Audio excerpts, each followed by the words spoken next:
बेटा कैसे हो आप सभी लोग। काफ़ी दिनों बाद आज मुलाकात हो रही है। अभी पिछले कई दिनों से आपको वीडियो नहीं मिल पाया इंग्लिश का, तो उसके लिए सॉरी। बट देखो, अब आपके वीडियो प्रॉपर मिलेंगे। जैसे कि आपके जो पोएम चल रही थी और आपके जो पैसेज चल रहे थे, सारी चीज़ें आपकी कंप्लीट हो रही थी वन बाय वन करके, आपकी प्रोज भी और आपकी पोएट्री भी। ठीक है, बाकी जो शॉर्ट स्टोरी के लिए मैंने बोला था आपको, एक लेसन पढ़ाने के बाद मैंने आपसे बोला था कि बेटा देखो, इसमें से जैसे आपको मैं बताऊंगा जो क्वेश्चन आंसर होते हैं। ठीक है, मैं आपको क्वेश्चन आंसर बता दूंगा, उसमें से जो भी आपके शॉर्ट टाइप होंगे, लॉन्ग टाइप होंगे, और उसकी मैं आपको स्टोरी बता दिया करूँगा, उसकी समरी बता दिया करूँगा। इससे क्या होगा कि आपका जो टाइम वेस्ट होगा वो, उसको पढ़ने में आपका टाइम नहीं वेस्ट होगा। ठीक है, क्योंकि उसको पढ़ने में काफ़ी टाइम लगा था। जब मैंने आपको पिछली बार पढ़ाया तो काफ़ी बड़ा वीडियो हो गया था और उससे कोई खासा कोई लाभ हुआ नहीं था हमारे ख्याल से। तो कुछ बच्चों ने बोला था कि सर इसको आप एक एक लाइन करके ना पढ़ाया करिए, आप इसकी स्टोरी बता दिया करिए, समरी बता दिया करिए, और उसके बाद फिर उसके क्वेश्चन आंसर बता दिया करिए। तो मैंने कहा था ठीक है भाई, क्वेश्चन आंसर अगली बार से आपको बता देंगे। तो पहले ऐसा करते हैं कि पहले आपकी प्रोज और पोएट्री ख़त्म कर लेते हैं, फिर उसके बाद आपकी शॉर्ट स्टोरी, और उसके बाद जो आपकी सेकंड इंग्लिश है यानी कि आपकी ग्रामर वगैरह, तो उसमें से मैं आपको एक्टिव वाइज बनाना और पैसिव वाइज, ठीक है, एक्टिव पैसिव बनाना, आपका जो एग्ज़ाम रिलेटेड जो भी इंपॉर्टेंट चीज़ें होंगी, आपके जो इंपॉर्टेंट क्वेश्चन होंगे, वो सारी चीज़ें मैं आपको बता दूंगा। ठीक है, और अपने कोर्स के लिए बिल्कुल भी आपको टेंशन नहीं लेनी है।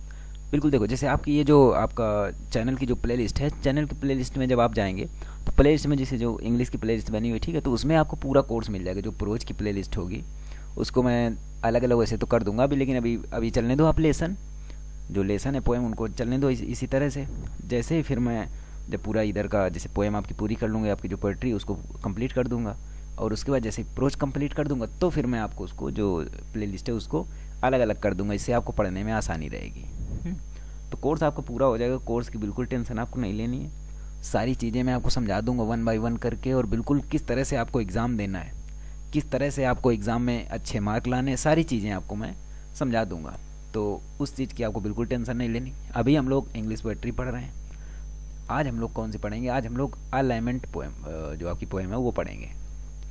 ठीक है, अलाइनमेंट के बारे में भी आपको थोड़ी सी मैं समरी बताऊंगा, लेकिन पहले थोड़ी सी बात कर लेते हैं।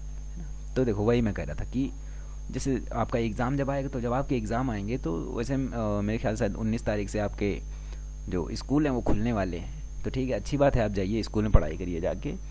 लेकिन जो चीज़ें मैंने आपको बताई, जैसे जो चीज़ें मैंने आपको वीडियो में बताई, जो आपको मैंने समझाई चीज़ें, उनको आप रिवाइज करते रहेंगे।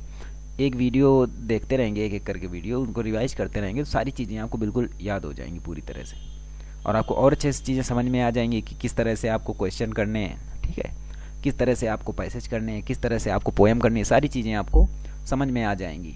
ठीक है, तो ये आपको पढ़ते रहना है। ये नहीं करना कि अब आपका स्कूल खुल गया तो फिर आप पढ़ना बंद कर दो। आप स्कूल में ही पढ़िए, और अगर आपको टाइम मिलता है, ठीक है, जब टाइम मिले तो फिर आप इसको एक बार रिवाइज कर लीजिए, क्योंकि रिवाइज कर लेंगे तो वो चीज़ें फिर आपको लर्न हो जाएंगी और आपको याद बनी रहेंगी, जिससे आपको एग्ज़ाम में फिर कोई दिक्कत नहीं होगी।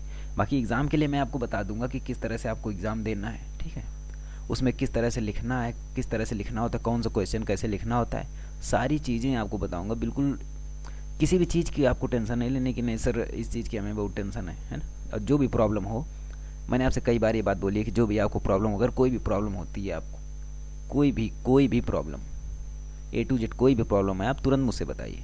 आप कमेंट में बताइए। अगर कमेंट में आप नहीं बताना चाहते, मुझे पर्सनल मैसेज कीजिए।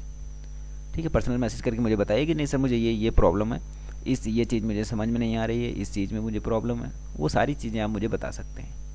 ठीक है, जहाँ तक उस चीज़ का सॉल्यूशन होगा, वो सॉल्यूशन आपके लिए पूरा किया जाएगा। ठीक है, और कुछ बच्चे हमारे जो कि डेली क्लासेज लेते हैं, हर एक क्लासेज लेते हैं। ठीक है, तो वो बच्चे भी अगर उनको कोई प्रॉब्लम होती है, उनको कुछ भी प्रॉब्लम है, पर्सनली कोई प्रॉब्लम है अगर, तो वो मुझे मैसेज करके बता सकते हैं। ठीक है, बाकी आपके पास कॉपी नहीं है, कॉपी की प्रॉब्लम है, किताब नहीं ले सकते, फिर जो भी चीज़ें हैं आप मुझे मैसेज करके बता सकते हैं कि सर मुझे ये प्रॉब्लम है। जहाँ तक हो सकेगा आपकी पूरी तरह से हेल्प करी जाएगी। ठीक है, अब देखो इसमें देख लेते हैं आज आपका कि अलाइनमेंट। अलाइनमेंट जो आपकी पोएम है, अलाइनमेंट किसने लिखा है इसको? चलो पेन उठा लेते हैं, फिर उसके बाद देख लेते हैं ना। पेन ले लिया जाए भाई, फिर उसके बाद देखा जाए। देखो अलाइनमेंट पोएम, इसको किसने, इसके जो कंपोजर, जो पोएट है, इसके किसने कंपोज किया? इसको कंपोज किया इसे पीबी शैली ने। ठीक है, अलाइनमेंट पीबी शैली। इस तरह से मैंने आपको नाम याद करने के लिए कहा था, जब मैंने आपसे बोला था कि नाम आपको याद करने हैं, है ना, पोएम के नाम और पोएट के नाम। तो ये चीज़ें आप याद करते रहिए। देखो बार बार ये चीज़ यार बतानी पड़ती तुम लोगों से, है ना, समझते नहीं हो, फिर कहते हो कि हमने तो पढ़ा नहीं। तो ये चीज़ें समझते जाओ। देखो अब थोड़ा सा पोएम के बारे में बता देता हूँ। मेन चीज़ देखो, ये पोएम जो है अलाइनमेंट, वो इसकी जो कविता की जो शैली है अत्यंत दुख भरी कविताओं में से एक है। मतलब कोई खुशी वाली या फिर कोई उस टाइप की कविता नहीं है, ये अत्यंत दुख भरी कविताओं में से एक है ना। इसमें कविता का प्रत्येक शब्द जो है, जो कविता का आपकी जो कविता है, आपकी जो पोएम है, इसका प्रत्येक शब्द पश्चाताप और निराशा की जो भावना होती है उससे भरपूर है ना। बिल्कुल निराशा और पश्चाताप इस टाइप की भावनाओं से ये कविता भरपूर है। मतलब अत्यंत दुख भरी कविता है। इसमें जो कवि है वो कल्पना करता है कि वो समय की अंतिम सीढ़ी पर खड़ा है, यानी कि बिल्कुल मरने वाला है, या फिर इस टाइप से, मतलब बहुत ही घोर दुख।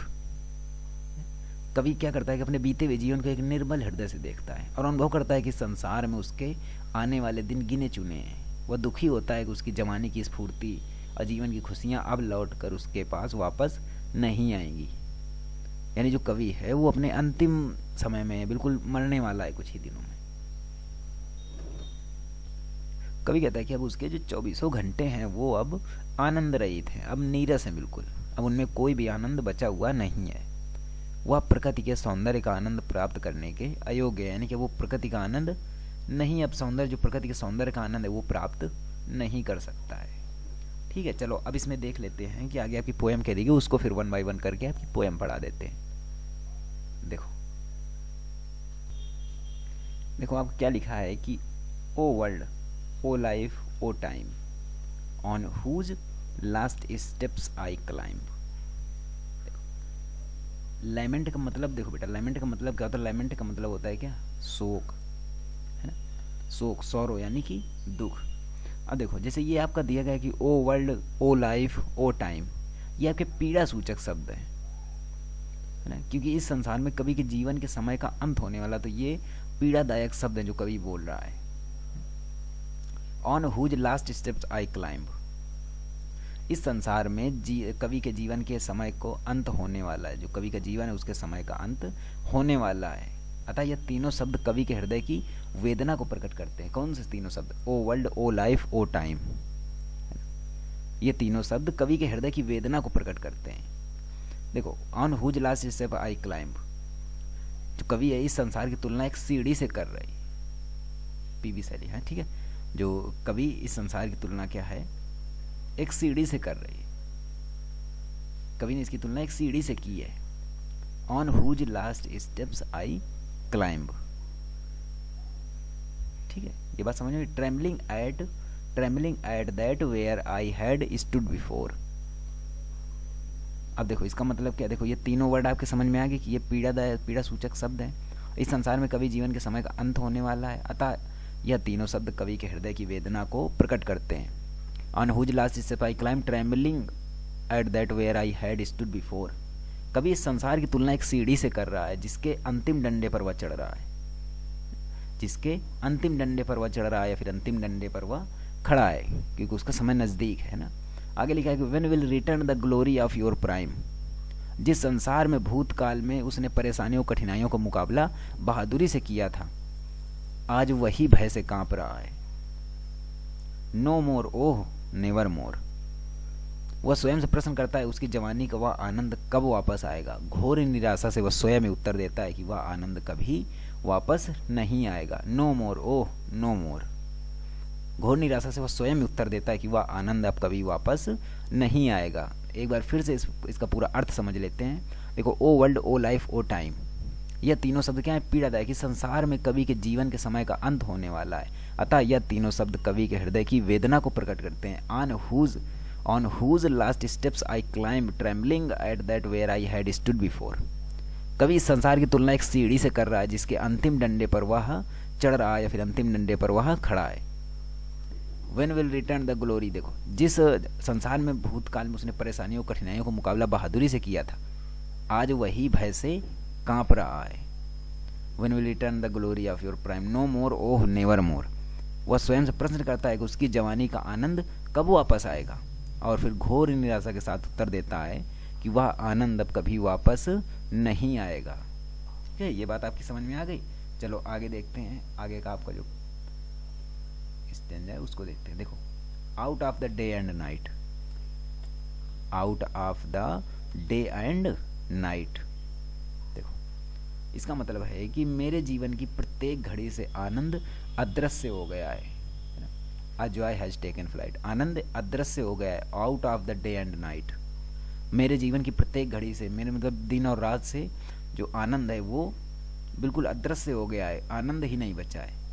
आगे लिखा है कि fresh spring and summer and winter hoar, fresh spring and summer and winter hoar, सुंदर बसंत ऋतु, गर्मी का मौसम तथा जाड़ों का सफेद पाली। अर्थात देखो, समस्त प्रकार के जो प्राकृतिक सौंदर्य, move my faint heart with grief but with delight, no more oh never more. अर्थात समस्त प्रकार के प्राकृतिक सौंदर्य मेरे दुर्बल हृदय को दुख से प्रभावित करते हैं, किंतु आनंद से उसे वे कब भरेंगे। और उसकी आत्मा अंदर से आवाज देती है कि कभी नहीं, अब और कभी नहीं। अब देखो, इसका पूरा मतलब समझ लेते हैं। Out of the day and night a joy has taken flight, मेरे जीवन की प्रत्येक घड़ी से आनंद अदृश्य हो गया या फिर आनंद उड़ गया, टेकन फ्लाइट, आनंद चला गया है। Fresh spring and summer and winter और move my faint heart with grief but with delight, सुंदर वसंत ऋतु, गर्मी का मौसम तथा जाड़ों का सफेद पाली। अर्थात समस्त प्रकार के प्राकृतिक सौंदर्य मेरे दुर्बल हृदय को दुख से प्रभावित करते हैं, किंतु आनंद से वे उसे कब भरेंगे।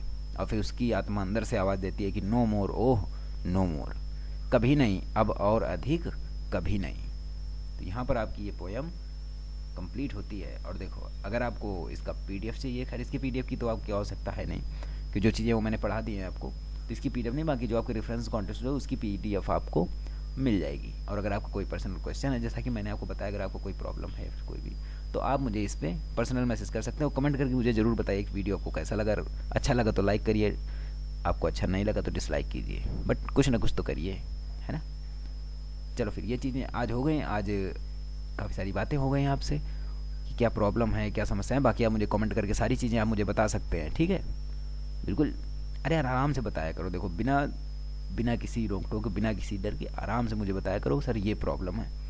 आपको मैं उस प्रॉब्लम का सोल्यूशन 100% दूंगा, इस बात की मैं आपको गारंटी देता हूँ। जो भी आपको प्रॉब्लम होगी, हर प्रॉब्लम का सॉल्यूशन मैं दूंगा। कि नहीं सर, ये चीज़ मुझे समझ में नहीं आ गई। देखो बेटा, अगर बताओगे नहीं तो फिर आपको मैं समझाऊंगा कैसे। किसी भी सब्जेक्ट में आप मुझे बताइए, वीडियो के नीचे आप कमेंट कीजिए कि सर इस टॉपिक पे, इस सब्जेक्ट पे मुझे ये प्रॉब्लम है। क्योंकि अगर जब बताओगे तभी तो आपको उस चीज़ का सॉल्यूशन मिलेगा ना। अगर आप प्रॉब्लम बताओगे नहीं तो सॉल्यूशन कहाँ से मिलेगा, है ना। ठीक है, चलो फिर हम मिलते हैं कल इसके रेफरेंस कॉन्टेस्ट और एक्सप्लेनेशन के साथ। तब तक के लिए नमस्कार।